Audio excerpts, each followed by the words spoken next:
Hi friends, ಇವತ್ತು ನಾಟಿ style mutton sambar ಮಾಡೋದು ಹೇಗೆ ಅಂತ ನೋಡೋಣ. ಇದಕ್ಕೆ 2 ಕೆಜಿ ಆಗೋಷ್ಟು ಮಟನ್ ತೊಗೊಂಡು ತೊಳ್ಕೊಂಡು ಇಟ್ಕೊಂಡಿದ್ದೀನಿ. ಸ್ವಲ್ಪ ಟೆಂಡರ್ ಆಗಿರೋ ಮಟನ್ ಆದರೆ ಟೇಸ್ಟಿಯಾಗಿರುತ್ತೆ, ಚೆನ್ನಾಗೂ ಇರುತ್ತೆ ಸಾಂಬಾರೆಲ್ಲ. ಇನ್ನೊಂದು ಸೈಡಲ್ಲಿ ನಾನು ಕುಕ್ಕರಲ್ಲಿ 2ರಿಂದ 3 ಸ್ಮಾಲ್ ಸೌಟು ಬರುತ್ತಲ್ಲ, ಅದರಲ್ಲಿ 3 ಚಮಚ ಆಗೋಷ್ಟು ಎಣ್ಣೆ ಹಾಕೋತಾ ಇದ್ದೀನಿ. ಯೂಶ್ವಲಿ ಮಟನ್ ನೋಡಿಬಿಟ್ಟು ಎಣ್ಣೆ ಹಾಕ್ಕೊಳ್ಳೋದು ಬೆಟರು, ಯಾಕಂದರೆ ತುಂಬ ಫ್ಯಾಟ್ ಮಟನ್ ಆದರೆ ಸ್ವಲ್ಪ ನಾವು ಎಣ್ಣೆನ ಕಡಿಮೆ ಮಾಡಿದ್ರೆ ಒಳ್ಳೆಯದಾಗುತ್ತೆ. ಇಲ್ಲಾಂದರೆ 2 ಎಣ್ಣೆನೂ ಜಾಸ್ತಿ ಹಾಕ್ಕೊಂಡು ಇದು ಫ್ಯಾಟ್ ಇದ್ದರೆ ತಿನ್ಲಿಕ್ಕೆ ಅಷ್ಟು ಕಂಫರ್ಟಾಗಿ ಅನಿಸಲ್ಲ, ಆಯ್ಲಿ ಅನಿಸುತ್ತೆ ಜಾಸ್ತಿ. ಅದಕ್ಕೆ ಎಣ್ಣೆ ಕಾದ್ಮೇಲೆ ಈಗ ತೊಳ್ಕೊಂಡಿರೋ ಮಟನ್ ಇರುತ್ತಲ್ಲ ಅದನ್ನು ಹಾಕ್ಕೋತಾ ಇದ್ದೀನಿ. ನಮ್ಮ ಕಡೆ ಒಳ್ಳೆ ನಾಟಿ ಮಟನ್ ಎಲ್ಲ ತುಂಬ ಚೆನ್ನಾಗಿ ಸಿಗುತ್ತೆ. ಈ ಕಡೆ ಚಿತ್ರದುರ್ಗ ಅಲ್ಲೆಲ್ಲ ಕುರಿ ಸಾಗಣೆ ಮತ್ತು ಈ ಮೇಕೆ ಸಾಕಾಣಿಕೆ ಎಲ್ಲ ಇದೆ ಅಲ್ಲ, ಅದನ್ನೇ ಒಂದು ಉದ್ಯೋಗ ಆಗಿ ನೋಡೋದ್ರಿಂದ ತುಂಬ ಚೆನ್ನಾಗಿ ಒಳ್ಳೆ ಟೆಂಡರ್ ಮಟನ್ ಸಿಕ್ಕತ್ತೆ ಫ್ರೆಂಡ್ಸ್ ಇಲ್ಲೆಲ್ಲ. ಸೊ ಏನೇನು ತೊಳೆದಿರೋ ಮಟನ್ ಇರುತ್ತೆ ಅಲ್ವಾ, ಅದು ಫುಲ್ ಮಟನ್ನ ಹಾಕಿದ್ದೀನಿ. ಅದು ಸ್ವಲ್ಪ ಬಾಯ್ಲ್ ಆಗಲಿ ಚೆನ್ನಾಗಿ. ಈ ಕಡೆ ನಾನು ಸ್ವಲ್ಪ ಮಸಾಲೆ ಮಾಡ್ಕೋಬೇಕಲ್ವ, ಅದಕ್ಕೆ ಈರುಳ್ಳಿ, ಬೆಳ್ಳುಳ್ಳಿ ಮತ್ತು ಶುಂಠಿ ಅದು ಫಸ್ಟ್ ಮಸಾಲೆ ಮಾಡಿಕೊಂಡು ಮಟನ್ ಸ್ವಲ್ಪ ಬಾಯ್ಲ್ ಆದಮೇಲೆ ಅದಕ್ಕೆ ಹಾಕಬೇಕು. ಹಾಗಾಗಿ ಈಗ ಈರುಳ್ಳಿ, ಬೆಳ್ಳುಳ್ಳಿ ಮಿಕ್ಸಿಗೆ ಹಾಕ್ಕೋತಾ ಇದ್ದೀನಿ. ಸಾಂಬಾರು ರೆಸಿಪಿ ಎಲ್ಲ ಅಮ್ಮ ತುಂಬ ಚೆನ್ನಾಗಿ ಮಾಡ್ತಾರೆ ಸಾಂಬಾರೆಲ್ಲ. ಯಾಕಂದರೆ around 45 to 50 years of experience in cooking ಅವ್ರಿಗೆ. ಹಾಗಾಗಿ ಸೊ ಅದಕ್ಕೆ ಅವ್ರ ಹತ್ರನೇ ಅವ್ರ ರೆಸಿಪಿನೇ ಮಾಡಿಸ್ತಾ ಇದ್ದೀನಿ ಇಲ್ಲಿ.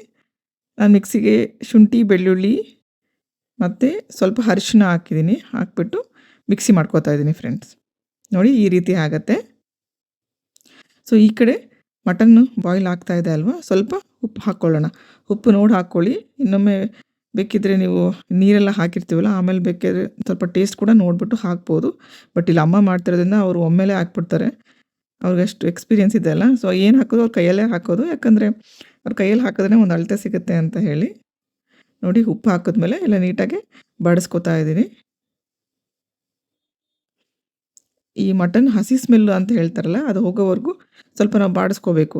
ಅದೆಲ್ಲ ಹಸಿ ಸ್ಮೆಲ್ ಹೋಗಾದ್ಮೇಲೆ ನಾವು ಏನು ರುಬ್ಕೊಂಡಿರ್ತೀವಲ್ಲ, ಈರುಳ್ಳಿ, ಬೆಳ್ಳುಳ್ಳಿ, ಶುಂಠಿ ಮತ್ತು ಅರಿಶಿನ ಹಾಕ್ಬಿಟ್ಟು ಆ ಪೇಸ್ಟ್ನ ಹಾಕ್ಕೋತಾ ಇದ್ದೀನಿ ಇಲ್ಲಿ. ಇದೆಲ್ಲ ಹಾಕ್ಕೊಂಡ್ಮೇಲೆ ನೀಟಾಗಿ ಸ್ವಲ್ಪ ಬಾಡಿಸ್ಕೋಬೇಕು. ಯಾವುದೇ ಇಂಗ್ರೀಡಿಯೆಂಟ್ಸ್ನ ನಾವು ಕುಕ್ಕಿಂಗ್ ಮಾಡುವಾಗ ಹಾಕಿದ್ರೆ ಸ್ವಲ್ಪ ಬಾಡಿಸ್ಕೊಂಡ್ರೆ ಬೆಟರ್, ಯಾಕಂದರೆ ಹೊಸ ಇಂಗ್ರೀಡಿಯೆಂಟ್ ಬಿದ್ದಾಗ ತಳ ಸ್ವಲ್ಪ ಹತ್ಕೊಳ್ಳೋದು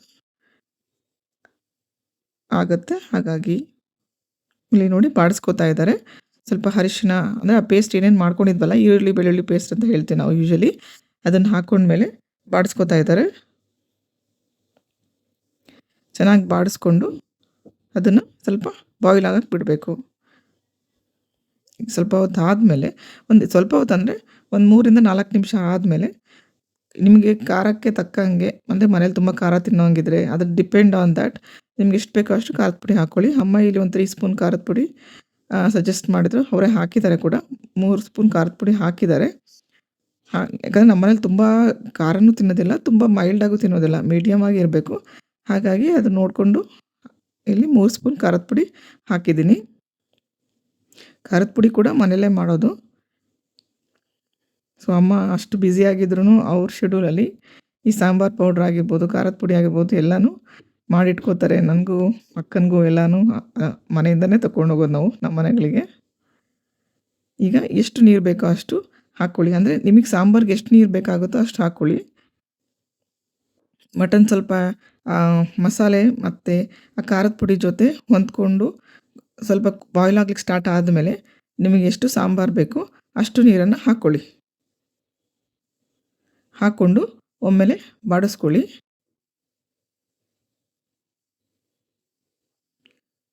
ನೋಡಿ ಈ ರೀತಿ ಕಾಣಿಸ್ತಾ ಇದೆ.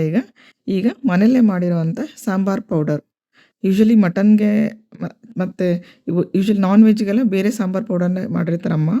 ಅಂದರೆ ಈ ಕೊತ್ತಂಬರಿ ಕಾಳು ಅದೆಲ್ಲ ಏನೋ ಮಿಕ್ಸ್ ಮಾಡ್ತಾರೆ, ಐ ಮೀನ್ ಲೈಕ್ ಬೇರೆ ಬೇರೆ ಸ್ಪೈಸಸ್ ಎಲ್ಲ ಹಾಕ್ಬಿಟ್ಟು ಮಾಡ್ತಾರೆ. ಯೂಶ್ವಲಿ ನನಗೂ ಅಷ್ಟು ಅದ್ರ ಬಗ್ಗೆ ಗೊತ್ತಿಲ್ಲ. ಸೊ ಆ ಒಂದು ಸಾಂಬಾರು ಪೌಡರ್ ಹಾಕಿದ್ದಾರೆ ಇಲ್ಲಿ. ಈಗ ಲಿಡ್ನ ಕ್ಲೋಸ್ ಮಾಡ್ತಾ ಇದ್ದಾರೆ. ಸೊ ಮುಂದಿನ ಬ್ಲಾಗ್ಗಳಲ್ಲಿ ನಾನು ಅಮ್ಮನಿಂದ ರೆಸಿಪಿ ಕಲಿತ್ಬಿಟ್ಟು ನಿಮಗೆ ಆ ಸಾಂಬಾರು ಪೌಡರ್ ಮಾಡೋದೆಲ್ಲ ಹೇಗೆ ಅನ್ನೋದನ್ನು ತಿಳಿಸ್ಕೊಡ್ತೀನಿ ಫ್ರೆಂಡ್ಸ್. ಈಗ ನೋಡಿ ಲಿಡ್ ಹಾಕಿಬಿಟ್ಟು ಅದಕ್ಕೆ ವಿಷಲ್ ಕೂಡ ಹಾಕಿದ್ದೀವಿ.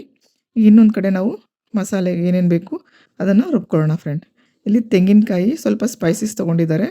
ಆಮೇಲೆ ಈ ಸ್ಪೈಸಸ್ ನೋಡಿ ಕಾಣಿಸ್ತಾ ಇದೆಯಲ್ಲ, ಚಕ್ಕೆ, ಲವಂಗ ಮತ್ತು ಏಲಕ್ಕಿ ತೊಗೊಂಡಿದ್ದಾರೆ. ಮತ್ತು ತೆಂಗಿನಕಾಯಿ, ಕೊತ್ತಂಬರಿ, ಟೊಮೊಟೊ. ಕೆಲವೊಬ್ಬರು ತೆಂಗಿನಕಾಯಿ ಬದಲು ಒಣ ಕೊಬ್ಬರಿ ಕೂಡ ಯೂಸ್ ಮಾಡ್ತಾರೆ ಫ್ರೆಂಡ್. ಈಗ ಫಂಕ್ಷನ್ಗಳಲ್ಲೆಲ್ಲ ನಾನ್ ವೆಜ್ ಮಾಡಿಸ್ತಾರಲ್ಲ, ಅಲ್ಲಿ ಯೂಶಲಿ ಒಣ ಕೊಬ್ಬರಿನೇ ಹಾಕ್ತಾರೆ. ಯಾಕಂದರೆ ಈ ಬಿಸಿಲಿಗೆ ಮಾಡಿರೋ ಸಾಂಬಾರು ಹಾಳಾಗೋದು ಸ್ವಲ್ಪ ತಡಿಬಹುದು ಅನ್ನೋ ಉದ್ದೇಶದಿಂದ ಈ ಹಸಿ ಕಾಯಿ ಬದಲು ಒಣ ಕಾಯಿಗಳನ್ನ ಕೂಡ ಹಾಕ್ತಾರೆ. ಅಂದರೆ ಒಣ ಕೊಬ್ಬರಿ ಕೂಡ ಹಾಕ್ತಾರೆ. ಅದು ಕೂಡ ತುಂಬ ಒಳ್ಳೆ ಟೇಸ್ಟ್ ಇರುತ್ತೆ. ಅದನ್ನು ಹಾಕಿ ಕೂಡ ಟ್ರೈ ಮಾಡ್ಬೋದು.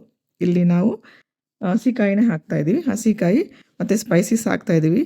ಏಲಕ್ಕಿ, ಚಕ್ಕೆ, ಲವಂಗ ಹಾಕ್ತಾಯಿದ್ದೀವಿ ಮತ್ತು ಟೊಮ್ಯಾಟೊ. ಇಷ್ಟನ್ನೆಲ್ಲ ಹಾಕ್ಕೊಂಡು ನಾವು ಮಿಕ್ಸಿ ಮಾಡ್ಕೊಳ್ಳೋಣ. ಮತ್ತು ಕೊತ್ತಂಬರಿ ಕೂಡ ಒಟ್ಟಿಗೆ ಹಾಕ್ಕೋಬೋದು. ಒಟ್ಟಿಗೆ ಹಾಕ್ಕೊಂಡು ಮಿಕ್ಸಿ ಮಾಡ್ಕೊಳ್ಳೋಣ. ಇಲ್ಲಿ ನೋಡಿ ಫ್ರೆಂಡ್, ಈ ಥರ ಕಾಣ್ತಾ ಇದೆ. ಅದೆಲ್ಲ ಮಿಕ್ಸಿ ಮಾಡ್ಕೊಂಡು ಆದಮೇಲೆ ಈಗ ವಿಷಲ್ ಕೂಡ ಬಂದಾಯಿತು ಈ ಕಡೆ, ಆಯ್ತಲ್ವಾ? ನೋಡಿ, ಪ್ರೆಷರ್ ಇಳಿದ್ಮೇಲೆ ನಾವು ಕುಕ್ಕರ್ ಓಪನ್ ಮಾಡಿದಾಗ ಈ ರೀತಿಯಾಗಿ ಆಗಿತ್ತು. ಈ ಸ್ವಲ್ಪ ಈಗ ಬಾಯ್ಲ್ ಆಗಿದೆಯೋ ಇಲ್ಲೋ, ಮಟನ್ ಏನು ಎಷ್ಟು ಬೇಯಿಸಬೇಕು ಅಂತ ಚೆಕ್ ಮಾಡಿಕೊಂಡು ಆಮೇಲೆ ನಾವು ಡಿಸೈಡ್ ಮಾಡ್ಕೋಬೋದು ಎಷ್ಟೊತ್ತು ಬೇಯಿಸ್ಬೋದು ನೆಕ್ಸ್ಟು ಅಂತ. ಈಗ ಆಲ್ರೆಡಿ ಸ್ವಲ್ಪ ಬೆಂದಿದೆ. ನಾನು ಮೊದಲೇ ಹೇಳಿದಾಗೆ ಟೆಂಡರ್ ಮಟನ್ ತೊಗೊಂಡಿರೋದ್ರಿಂದ ತುಂಬ ವಿಷಲ್ಸ್ ಅವಶ್ಯಕತೆ ಇರಲಿಲ್ಲ. ನಾವು ಒಂದೇ ವಿಷಲ್ ಹಾಕ್ಸಿದ್ದು, ಚೆನ್ನಾಗಿ ಕೂಡ ಬೆಂದ್ಕೊಂಡಿದೆ. ಈಗ ಪುನಃ ಏನು ಮಾಡಬೇಕು ಅಂದರೆ, ನಾವೇನು ಈಗ ಮಿಕ್ಸಿ ಮಾಡ್ಕೊಂಡಿದ್ವಲ್ಲ, ತೆಂಗಿನಕಾಯಿ, ಟೊಮ್ಯಾಟೊ ಮತ್ತು ಸ್ಪೈಸೀಸ್, ಕೊತ್ತಂಬರಿ ಎಲ್ಲ, ಅದನ್ನು ಈ ಸಾಂಬಾರಿಗೆ ಬಗ್ಗಿಸ್ಕೊತಾ ಇದ್ದೀನಿ. ನೋಡಿ, ಇಷ್ಟು ಕಲರ್ಫುಲ್ಲಾಗಿ ಕಾಣಿಸ್ತಾ ಇದೆ. ಮನೆಯಲ್ಲೇ ಮಾಡಿರೋ ಚಿಲ್ಲಿ ಪೌಡರ್ ಆಗಿರೋದ್ರಿಂದ ಆ ಕಲರ್ ಕೂಡ ತುಂಬ ಚೆನ್ನಾಗಿ ಅನ್ನಿಸ್ತಾ ಇದೆ. ಸೊ ಸಾಂಬಾರು ಸ್ವಲ್ಪ ಕುದಿಲಿಕ್ಕೆ ಸ್ಟಾರ್ಟ್ ಆಯಿತು. ಇದೇನು ಮಿಕ್ಸಿ ಮಾಡ್ಕೊಂಡಿರ್ತೀವಲ್ಲ, ಆ ಮಿಕ್ಸಿ ಸ್ವಲ್ಪ ನೀರನ್ನು, ಅದು ಏನಾದ್ರು ಪೇಸ್ಟ್ ಮಾಡ್ಕೊಂಡಿರ್ತೀವಲ್ಲ, ಅದನ್ನು ಸ್ವಲ್ಪ ಕಲಿಸ್ಬಿಟ್ಟು ನೀರು ಹಾಕ್ಕೋಬೋದು.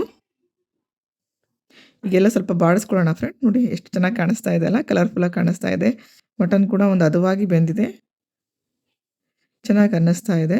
ಇದು ಸ್ವಲ್ಪ ಒಂದು 4ರಿಂದ 5 ನಿಮಿಷದಷ್ಟು ಕುದಿಬೇಕು. ಯಾಕಂದರೆ ಈಗೆಲ್ಲ ನಾವು ಪೇಸ್ಟ್ ಎಲ್ಲ ಹಾಕಿದ್ದೀವಲ್ಲ, ಪೇಸ್ಟ್ ಅಂದರೆ ನಾವು ಸಾಂಬಾರು ಏನಾದರೂ ಎಲ್ಲ ನಾವು ಮಿಕ್ಸಿ ಮಾಡ್ಕೊಂಡಿದ್ದೀವಲ್ಲ, ಆ ಮಿಕ್ಸಿ ಮಾಡ್ಕೊಂಡಿರೋ ಪೇಸ್ಟು ಮತ್ತು ನಾವು ಮಟನ್ನು ಎಲ್ಲ ಹೊಂದಾಣಿಕೆ ಕನ್ಸಿಸ್ಟೆನ್ಸಿ ಬರಬೇಕು ಅಂತ ಹೇಳಿದ್ರೆ ಒಂದು 4ರಿಂದ 5 ನಿಮಿಷ ಚೆನ್ನಾಗಿ ಬಾಯ್ಲ್ ಆಗಬೇಕು ಫ್ರೆಂಡ್. ನೋಡಿ, ಈ ರೀತಿಯಾಗಿ ಬಾಯ್ಲ್ ಆಗಬೇಕು.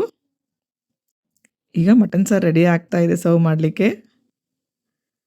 ನೋಡಿ, ಅದು ಅಮ್ಮನ ಕೈ ರುಚಿ ಅಂದರೆ ಇನ್ನೂ ಬೇಗ ಹಸಿವಾಗ್ಬಿಡುತ್ತೆ. ನೋಡಿ ಫ್ರೆಂಡ್, ಆಗ್ತಾ ಇದೆ mutton sambar. Friends, mutton sambar is ready to serve. ಇದನ್ನು ಮುದ್ದೆ ಜೊತೆಗೆ ಚೆನ್ನಾಗಿರುತ್ತೆ, ರೈಸ್ ಜೊತೆಗೂ ಚೆನ್ನಾಗಿರುತ್ತೆ, ಚಪಾತಿ ಜೊತೆ. ಸೊ ಎಲ್ಲ ಒಳ್ಳೆ ಕಾಂಬಿನೇಷನ್ ಅನಿಸುತ್ತೆ ಫ್ರೆಂಡ್ಸ್ ಟ್ರೈ ಮಾಡಿ, ಕಾಮೆಂಟ್ ಕೂಡ ಮಾಡಿ friend. Thank you for watching Vibhara cooking. Thank you.